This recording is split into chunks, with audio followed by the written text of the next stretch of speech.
performance last week. The firm also downgraded Intel to neutral following that report, arguing the company is losing focus.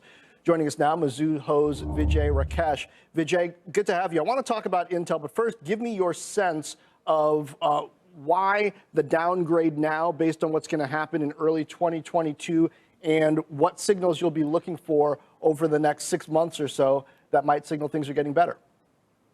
Yeah, thanks, John. Thanks for having me on. I think on the memory side, we do see some headwinds on both PC and handsets into first half with the seasonality and with inventories of the suppliers picking up. So not a good combination when you have in-house inventory going up and demand going down.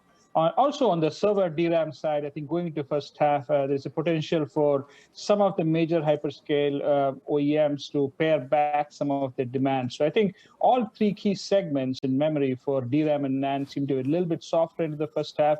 So that's why we took it to more of a neutral there. We would say the time to get into memory is usually when things are bottoming or pricing is starting to move up, might be a quarter out. And we see that happening more late Q2, early Q3. So a good entry point might be somewhere late into Q1, early Q2 is how we look at that whole memory segment there. Okay, Vijay, so I'm getting ready to fly out to California, sit down with Intel's Pat Gelsinger ahead of this Intel Innovation event. So give me the Qualcomm versus Intel take here, because you're maintaining Qualcomm at a buy. They're getting into a bunch of stuff, but I guess you would argue they're not losing focus, but Intel is. Why? Yeah, I think Qualcomm is getting into a bunch of stuff, but it's very gradual, very deliberate, very planned out. Automotive is a long-tail market, and it's a huge, very good market for them. They have 95% plus of automotive telematics, and this is Qualcomm we're talking about. And so I think they have a long roadmap ahead. The near-term headwind for Qualcomm, obviously, is the China handset ecosystem, which is going to change on the 5G side, given how strong the iPhone ramp is. Intel, we had been at buy for a long time. We went to neutral because we saw too many challenges there. They were pivoting too fast into the foundry market, and doubling their capex almost. If you look at 2019, 2020, the capex was in the 14 to 18 billion. They're doubling that to almost 24, 25 billion going out. And we think that's a very challenging market in the foundry side, very competitive versus where Intel's margins are. And to get some accretive margins, they have to get to the leading edge, and that's probably 4 or 5 years ahead.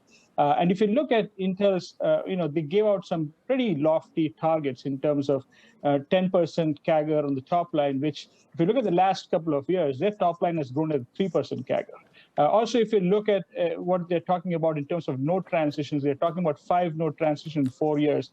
I'm sure Pat is excited, joining Intel, and I'm sure he's going to push a very hard roadmap there. But if you look at the execution history of Intel, it's not been that encouraging, right? I mean, if you look at 10 nanometers, it's taken 4 years. So even in the golden years of Intel, we did a tick-tock 1 node transition in 2 years, a tick and a tock. Now we are talking 5 node transition in 4 years, which seems to be a little bit challenging given how complex also some of these nodes are. And that's why we went to neutral, just had too many things to bite on, chew on at the same time. So.